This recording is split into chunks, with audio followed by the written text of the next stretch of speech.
Hey guys, welcome back to another video. आप देख रहे हैं लॉ एंड फैक्ट्स और आज का वीडियो भी होने वाला है हमेशा की तरह काफ़ी यूजफुल और काफ़ी इंटरेस्टिंग, क्योंकि आज के वीडियो में हम लोग डिस्कस करने वाले हैं कि एफआईआर क्या होता है, इसको कौन लिखता है और किस प्रोसेस में इसको लिखा जाता है, इसके अंदर क्या कुछ चीज़ें को मेंशन किया जाता है, क्या क्या लिखा जाता है, फुल डिस्कस करने वाले हैं हम एफआईआर के बारे में। तो चलिए स्टार्ट करते हैं आज का वीडियो। एफआईआर क्या है?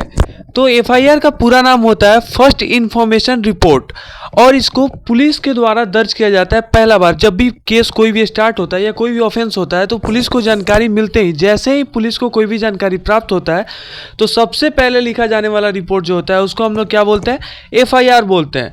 इसका उद्देश्य ये होता है कि अपराध जो भी हुआ है उसका सूचना दर्ज कराया जाए कि क्या अपराध हुआ है, किस बारे में। तो कोई भी अपराध होता है तो फर्स्ट बार जो भी रिपोर्ट लिखाया जाता है उसको हम लोग क्या बोलते हैं? एफआईआर बोलते हैं।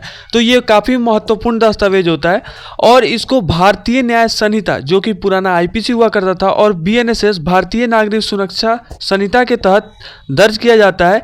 और ये अपराध के शुरुआत में, जैसे ही अपराध होता है वैसे ही इसको दर्ज किया जाता है। इसके बाद पुलिस क्या करती है? अपना जांच शुरू करती है।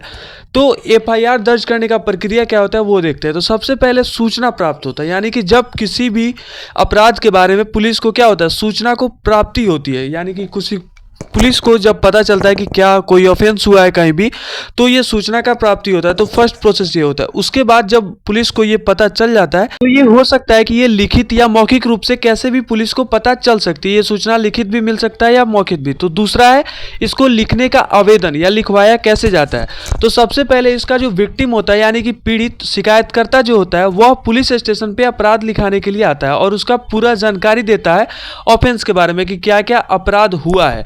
जो विक्टिम होता है वही इसको लिखाता है कि अपराध क्या क्या हुआ है उसके साथ। उसके बाद इसका रजिस्ट्रेशन होता है, यानी कि पंजीकरण होता है।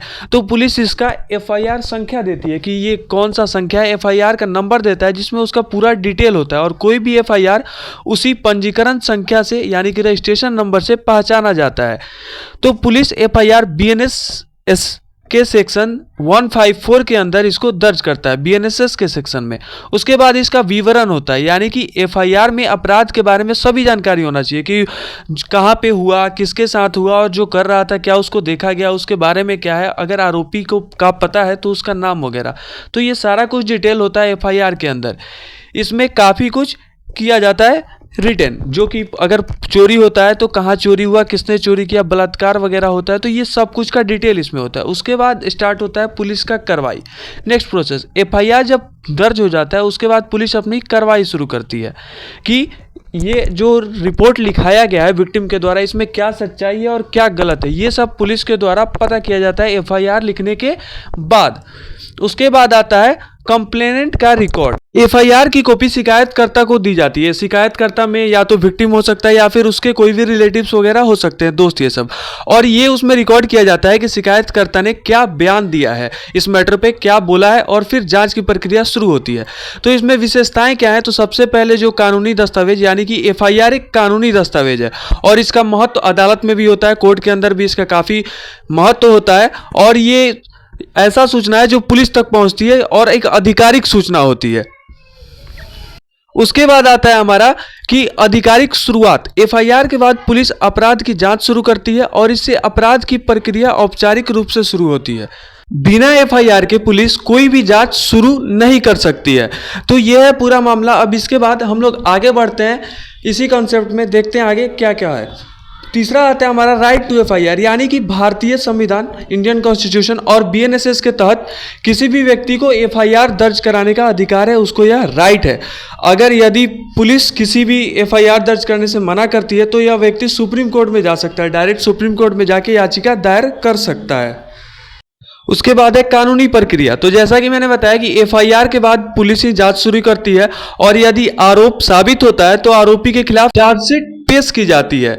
यानी कि जब आपको आरोप साबित हो जाता है फिर चार्जशीट पेश की जाती है और इसके बाद अदालत में ये इसका कार्रवाई होता है। अब एफआईआर में क्या डिटेल जानकारी होना चाहिए वो देखते हैं। तो पहले शिकायतकर्ता का नाम, यानी कि जो भी कंप्लेनेंट है या विक्टिम है उसका नाम और पता होना चाहिए कि किसने कंप्लेन दर्ज कराया है, वह कहाँ से है, उसका सारा डिटेल।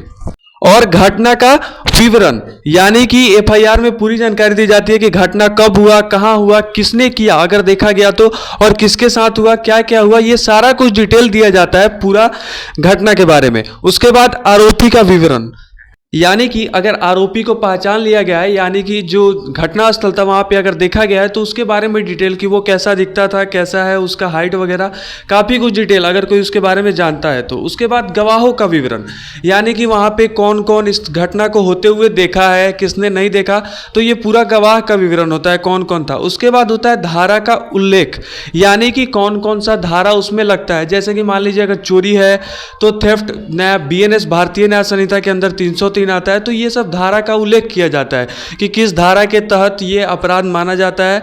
अगर आईपीसी है या अभी तो बीएनएस हो चुका है तो किस धारा के अंतर इसको ऑफेंस माना जाएगा। उसके बाद आता है मेडिकल रिपोर्ट, अगर ये जरूरी है तो, क्योंकि कुछ खास ऑफेंस में मेडिकल रिपोर्ट की मांग की जाती है। जैसे कि अगर बलात्कार हो या फिर और कोई भी गंभीर आरोप हो तो उसमें एफआईआर के साथ साथ उसमें मेडिकल रिपोर्ट भी होता है।